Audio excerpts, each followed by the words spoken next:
On the evening of September 27, 1989, an event took place in the city of Voronezh, 300 miles southeast of Moscow, in what was then the Soviet Union, which would shock not only the citizens of that city, but people all around the world. At about 6:30 p.m., a curious pink light appeared in the sky above a crowded city park. As parkgoers craned their necks skyward to examine it, a deep red orb approximately 10 meters in diameter suddenly emerged from the light and began circling the park. Without warning, a hatch opened on the lower part of the orb, and a humanoid figure appeared in the opening. The figure was extremely tall, some 3 meters or more by most accounts, yet had a very small head. It was dressed in silvery overalls and bronze boots, and on its tiny head were 3 eyes, the central of which rotated like a radar, appearing to look the park over. After a few moments, the hatch closed and the orb descended further, landing on the ground in the middle of the park. Again, the hatch opened and the humanoid figure emerged, this time exiting the craft with what appeared to be a small robot. This was too much for some in the crowd of onlookers. One teenage boy began screaming in fear. But when he did, the humanoid figure turned and looked directly at him, 3 eyes beginning to shine brightly, and the boy fell silent, unable to move, paralyzed and frozen in place. This caused others in the crowd to begin to scream, but the humanoid was not finished. Returning into the orb, the humanoid re-emerged with what looked like a gun and pointed it at the boy, causing him to vanish into thin air. This only made the screams louder until finally the humanoid returned into the orb and took off, disappearing into the evening sky. As it did, the boy reappeared, confused, but otherwise no worse for wear, while all who had witnessed the event were left overwhelmed with a fear that lasted for several days. When the story was reported in the Soviet newspaper TASS the next day, it caused an uproar. This was no ordinary alien encounter, experienced by 1 or 2 people in the middle of the night. No, this had taken place in broad daylight in front of numerous witnesses. Immediately, military personnel were rushed to the area to interview witnesses, and what they found was the same unbelievable story repeated again and again by witness after witness. In short order, teams of scientists descended on the park to try to ascertain what had happened. Days later, a report issued by one of these teams proclaimed, "Scientists have confirmed that an unidentified flying object recently landed in a park in the Russian city of Voronezh. They have also identified the landing site and found traces of aliens who made a short promenade about the park." According to Genrik Silonov, the head of the Voronezh Geophysical Laboratory, scientists found a 20-yard depression with 4 deep dents, where landing gear would presumably have rested. Additionally, the entire area was found to possess elevated levels of the radioactive isotope cesium. More incredibly, 2 pieces of unidentifiable rock were also recovered. In Silonov's words, "At first glance, they look like sandstone of a deep red color. However, mineralogical analysis has shown that the substance cannot be found on Earth." Scientists and military personnel could not figure it out. It really did look like an encounter had taken place with something from out of this world. The story was so incredible that it was picked up by media all over the world. In the U.S., numerous reports emerged trumpeting a close encounter of the communist kind. The Washington Post published an article titled "Comrades from the Red Star," while the New York Times ran a headline reading, "UFO landing is fact, not fantasy. The Russians insist."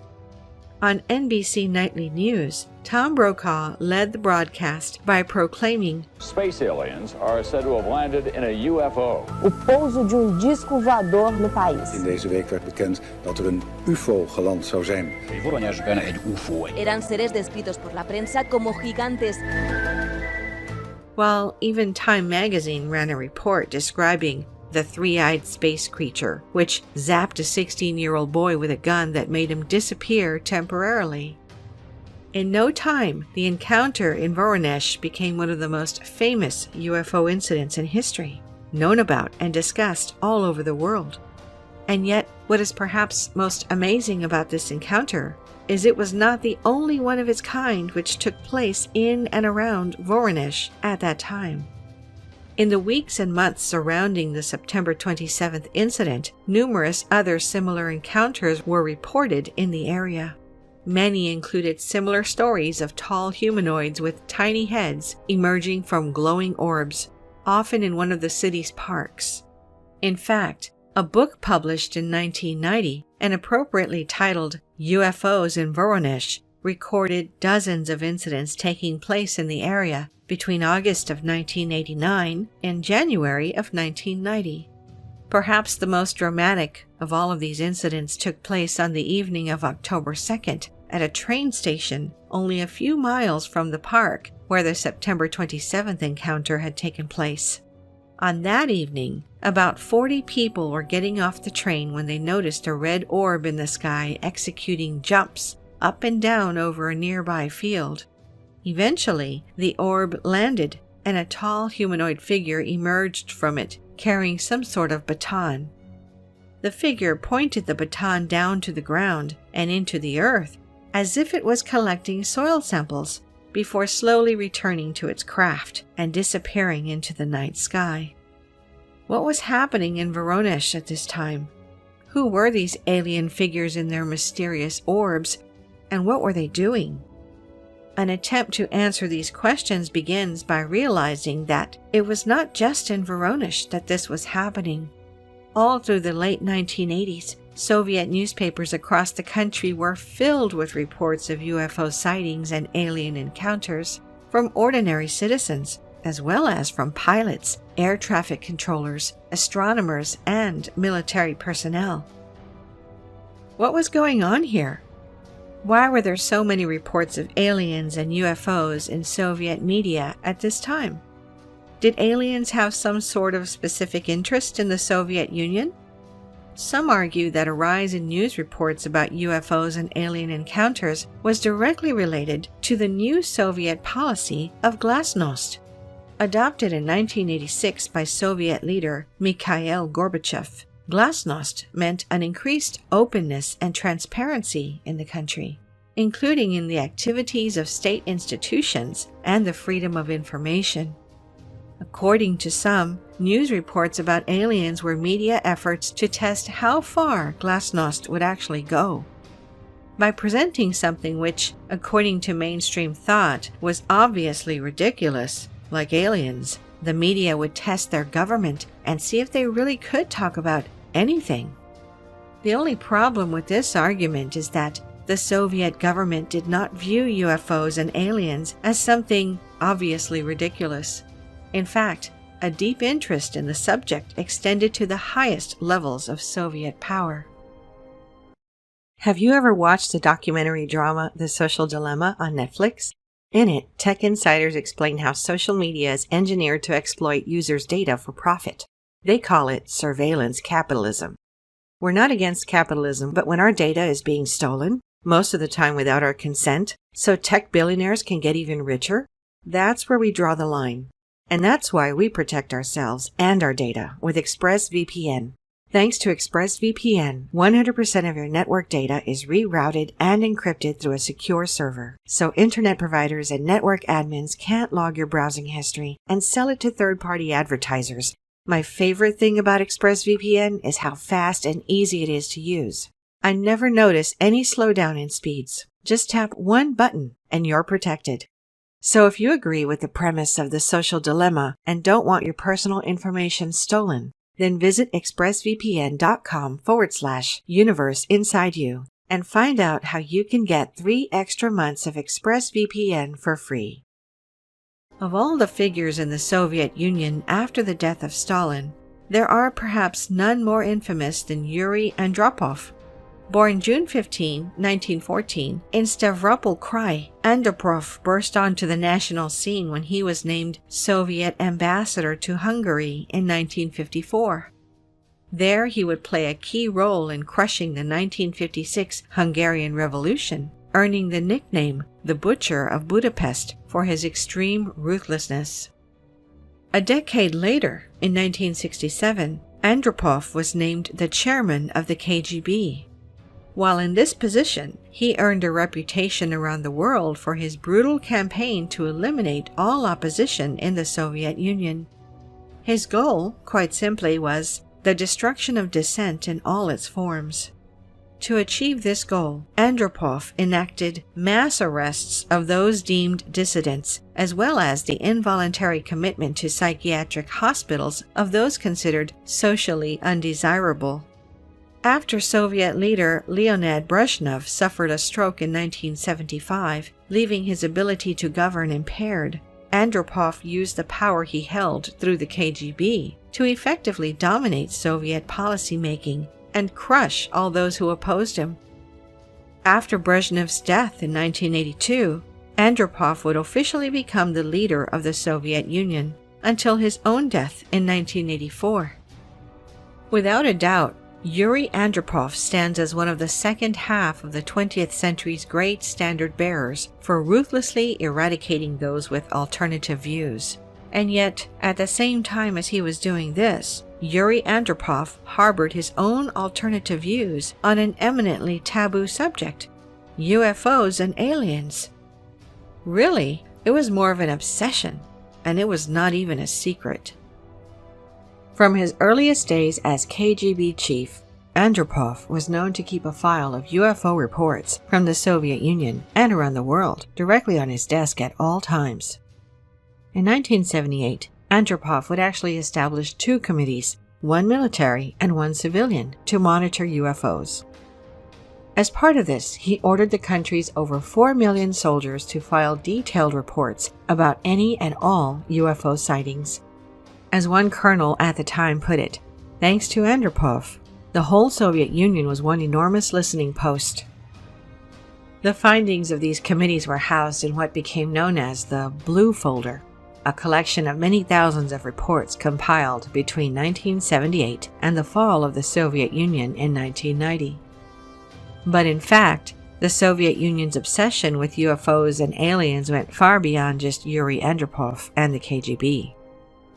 At 4:05 a.m. on September 20, 1977, a strange ball of light appeared in the sky above the city of Petrozavodsk in the northwest of the Soviet Union. It was initially noticed moving towards the city from the east over Lake Onega by dock workers on an early morning shift, but was quickly spotted by air traffic controllers, pilots, and airline passengers, military personnel, fishing boats, and eventually the ordinary citizens of the city who ran from their homes to gaze at the light in the sky.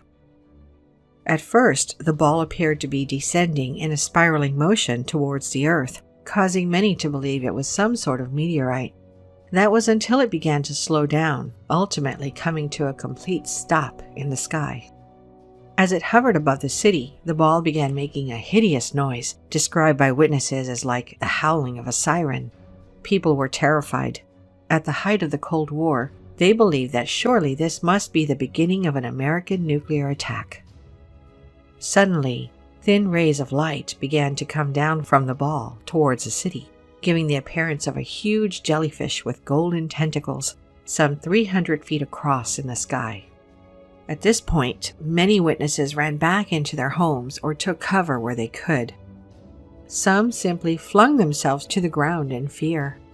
As the tentacles descended on Petrozavodsk, a small bulb-shaped object detached from the main ball and set out over the rooftops of the city, not unlike a remote-controlled drone on a reconnaissance mission. But then, just as suddenly as it had come, the ball of light began moving away from the city and disappeared into the clouds, leaving a red hole as if they'd been burnt. The whole episode took less than 15 minutes. Immediately afterwards, government bodies and Soviet news outlets reporting on the incident were flooded with thousands of letters from the public, wanting to know what had happened. But it was not just the citizens of the Soviet Union who were concerned. The anomaly had been seen across Eastern Europe, and foreign governments demanded an explanation, thinking that the Soviets must have been testing some new kind of weapon.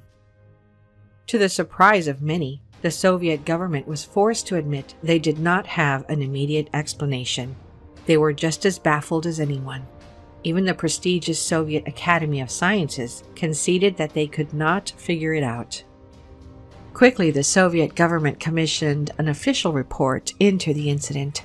Unfortunately, the report provided inconclusive findings, stating that the extent of phenomenon is apparently too big to be explained by technical experts, and even cryptically proposing a possible influence of some cosmic agent. Across the world, the United States was just as perplexed, with the CIA asserting at the time that the phenomenon remains a riddle.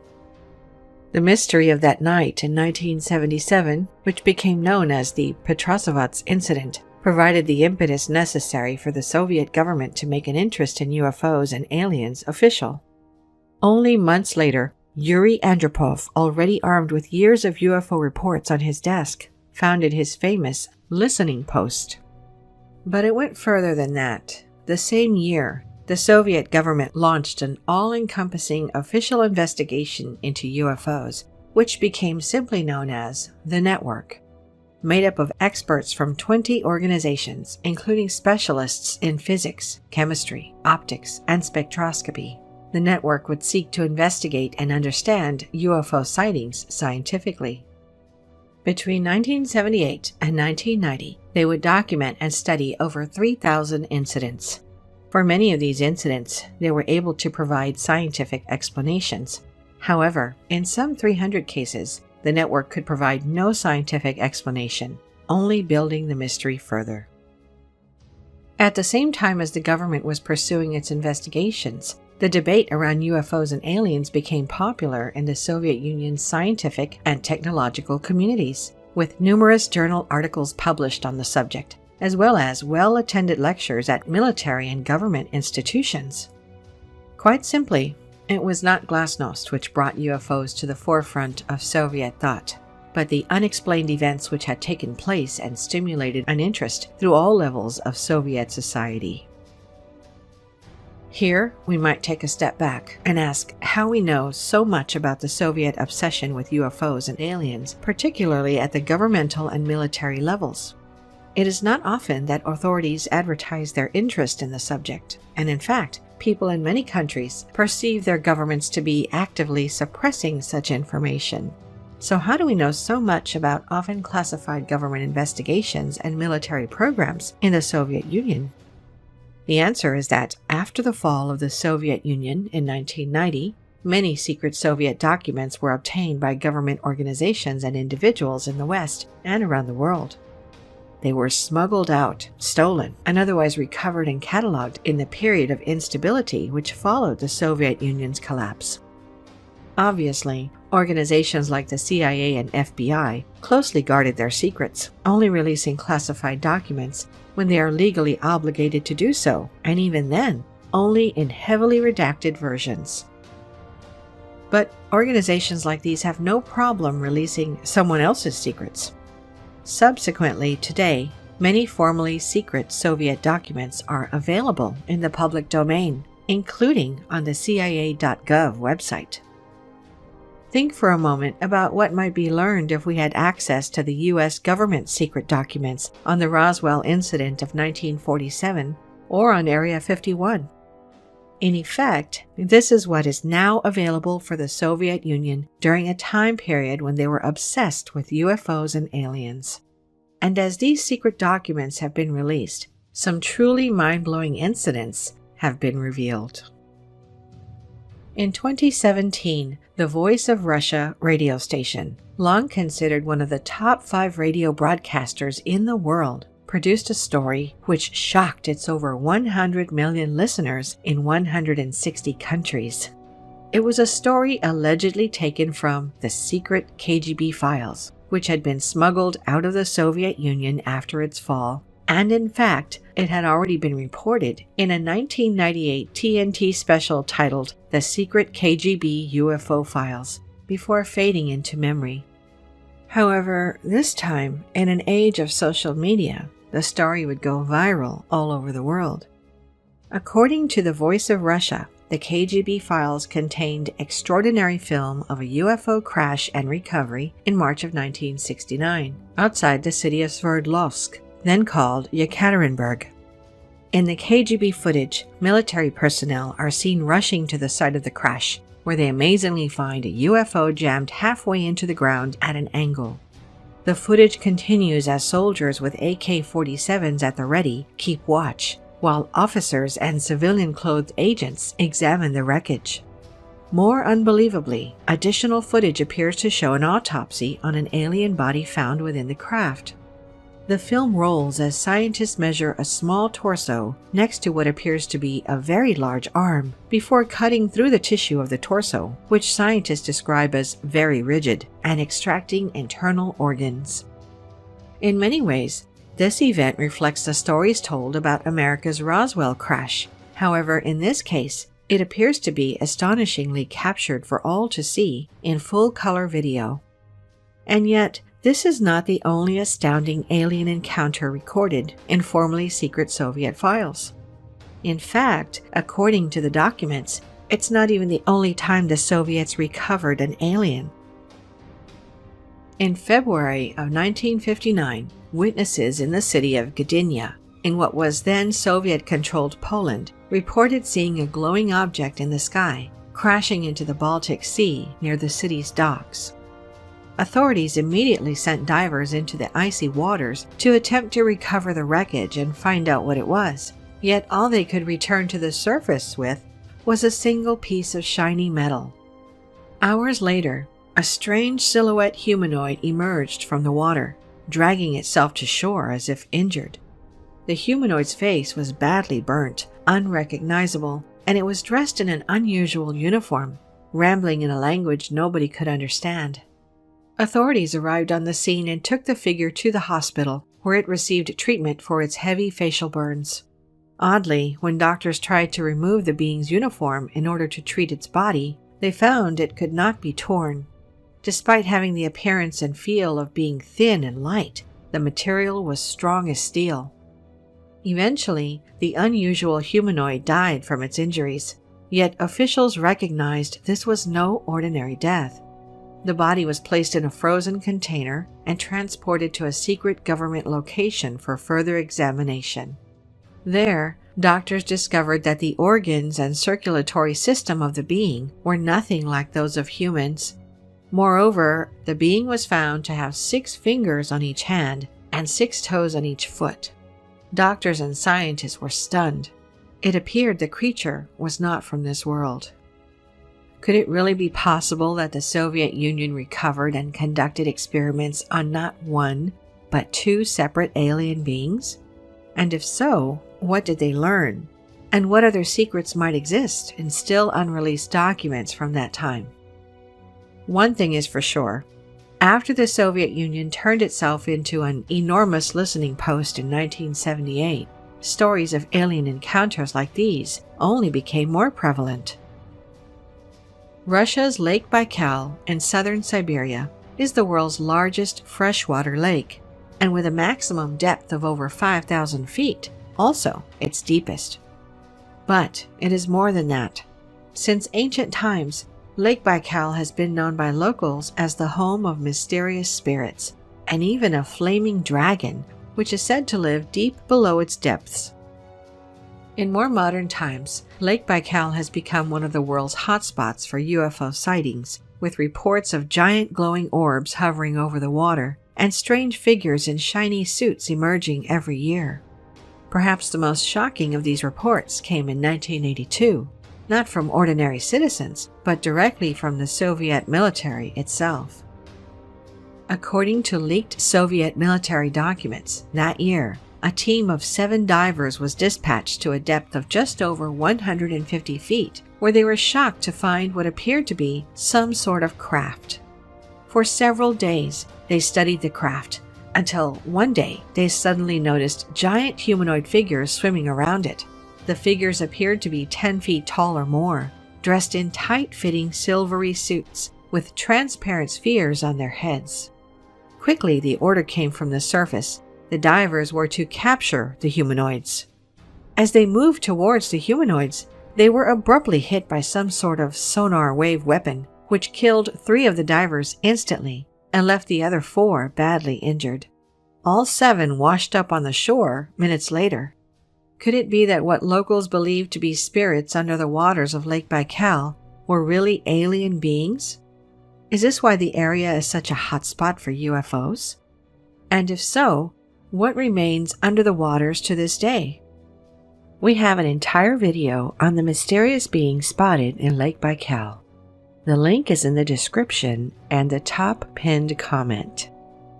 With stories of Lake Baikal, of alien crashes and autopsies officially documented in the Soviet Union, it is no wonder that a profound interest in UFOs and aliens became prevalent at the highest levels of Soviet power.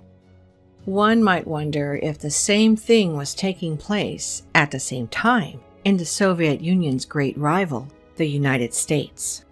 Without the benefit of a treasure trove of formerly secret documents now released, what was going on in the US at that time remains, at best, an incomplete puzzle. However, one thing is for sure.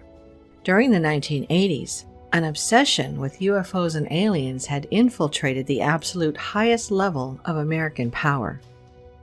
Before Ronald Reagan became the 40th President of the United States in 1980, he was an actor turned governor of California from 1967 to 1975. It was during this time, as governor, that Reagan would experience 2 separate events which would shape his life, his views, and his presidency.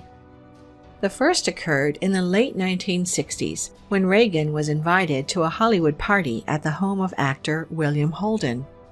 In a story told by both Lucille Ball and Steve Allen, celebrities who were also in attendance, Reagan and his wife Nancy arrived an hour late to the party and immediately began telling the other guests how they had seen a UFO in the sky while driving down the coast highway and had stopped to watch. As Lucille Ball later put it, "After he was elected president, I kept thinking about that event and wondered if he still would have won if he told everyone that he saw a flying saucer." The second event took place in 1974 while Reagan was flying on the governor's plane. As the plane was approaching Bakersfield, California, Reagan noticed a strange light behind it. What happened next was described by Reagan's pilot after the flight. It appeared to be several hundred yards away. It was a fairly steady light until it began to accelerate. Then it appeared to elongate. Then the light took off. It went up at a 45-degree angle at a high rate of speed. Everyone on the plane was surprised. The UFO went from a normal cruise speed to a fantastic speed instantly. If you give an airplane power, it will accelerate, but not like a hot rod. And that's what this was like. Reagan himself would recount what he had witnessed days later while speaking to Washington bureau chief for the Wall Street Journal, Norman C. Miller. "We followed it for several minutes. It was a bright, white light. We followed it to Bakersfield, and all of a sudden, to our utter amazement, it went straight up into the heavens." When Miller expressed some doubt about the unbelievable occurrence, Reagan became uncomfortable and realized he was talking to a reporter about a UFO, at which point he clammed up. But while he may have clammed up at that moment, an obsession with UFOs and aliens brought about by his own encounters would be something Ronald Reagan would carry with him into his presidency. Consider, for one, that as president, he literally named his seminal nuclear weapons defense program Star Wars. This should not come as a surprise, since as president, Reagan would rely upon the Citizens Advisory Council on National Space Policy, a private think tank made up of astronauts, engineers, and science fiction writers, for advice on future technology and space policy. In fact, the council actually helped Reagan draft the speech introducing the Star Wars program to the country. More pointedly, Reagan is said to have hosted a private screening of the movie E.T. the Extraterrestrial at the White House, which was attended by both the director, Steven Spielberg, as well as other luminaries, scientists, and even Neil Armstrong, the first man to walk on the moon. In 2011, Spielberg told the astonishing story of what had happened at the conclusion of this screening. Reagan just stood up and he looked around the room, almost like he was doing a head count, and he said, "I wanted to thank you for bringing E.T. to the White House. We really enjoyed your movie." And then he looked around the room and said, "And there are a number of people in this room who know that everything on that screen is absolutely true." As incredible as this story is, it is far from the best example of Reagan bringing his obsession with UFOs and aliens into his presidency. No, that took place at the pivotal Geneva summit in 1985. The summit was organized so that Reagan and Soviet leader Mikhail Gorbachev could meet to discuss the ongoing arms race between their two countries and the possibility of reducing each country's cache of nuclear weapons. It was the first U.S.-Soviet summit in more than 6 years, and even before it started, tensions were running high. In pre-negotiations, representatives from each side rejected the proposals of the other, neither side trusting the other to follow through on any commitments made. As the summit officially started, Reagan began by laying out the severity of the issue at hand. The United States and the Soviet Union are the two greatest countries on Earth, the superpowers. They are the only ones who can start World War III, but also the only two countries that could bring peace to the world. This did not lessen the tension. The first scheduled meeting between the two leaders exceeded its time limit by half an hour, with each side calling the other untrustworthy and paranoid, and the leaders described by those in attendance as belligerent and unyielding. Finally, the two sides agreed to break for lunch, and Reagan and Gorbachev decided to go on a private walk accompanied by only their interpreters. There, in a story confirmed by both men, perhaps the most incredible moment of the entire summit took place. As Gorbachev later described, "From the fireside house, President Reagan suddenly said to me, 'What would you do if the United States were suddenly attacked by someone from outer space? Would you help us?' I said, 'No doubt about it.' He said, 'We too.' At the moment of the highest diplomatic tension, with the fate of the world at stake, Reagan's mind was still on aliens. What is most interesting is that Reagan built his obsession with UFOs and aliens while he was governor of California, yet as president, he would have had access to all of the most top-secret documents on the subject which his country had compiled. Whatever he saw in these documents, it did not lower his obsession. Instead, his fervor only increased. What was in the secret documents which had this effect, which led Reagan to build UFOs and aliens into the very fabric of his presidency? Will we ever know? Today, the United States and Russia still closely guard their secrets. However, over the past decade, governments in these two countries have begun to come clean about their acute interest in UFOs and aliens. In 2017, it was revealed that the U.S. Pentagon had been running a secret program to investigate UFOs, known as the Advanced Aerospace Threat Identification Program, since 2007. With the cat out of the bag, government legislation signed in 2020 obligated U.S. intelligence agencies to deliver a report on UFOs to Congress within 180 days. When the report was released in June of 2021, it showed that 143 UFO incidents which defied explanation had been recorded by intelligence agencies since 2004. By December of 2021, the U.S. government had established a permanent government agency to investigate UFOs. Meanwhile, in Russia, the government's active interest in UFOs had been common knowledge since at least 2013. That year, the Russian government declassified documents describing numerous instances of Russian military personnel coming across UFOs all over the world, particularly under the world's oceans.